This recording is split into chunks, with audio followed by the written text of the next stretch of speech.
మేము Vijayawada Kaleshwara markets auto stand driver అండి.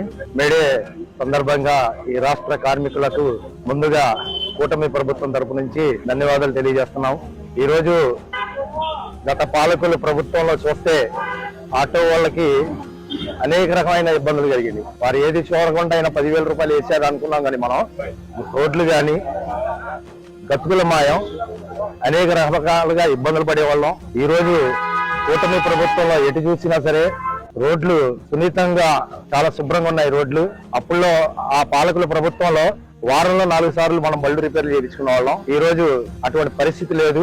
ఈ రోజు మన గౌరవనీయులైన మన రాష్ట్ర ముఖ్యమంత్రి నారా చంద్రబాబు నాయుడు గారు గాని, కూటమి నాయకులు గాని ఈ రోజు ఆటో కార్మికులకి ఎటు చూసినా సరే గతుకులు కొంతలు లేకుండా, ఆటో కార్మికులకి అనేక రకాలైన ఇబ్బందులు లేకుండా ఎటు చూసినా సరే రోడ్లు చాలా శుభ్రంగా ఉన్నాయి. అదే విధంగా ఈ రాష్ట్రంలో ఒక రాజధాని అనేది మనకి చాలా ఇంపార్టెంట్.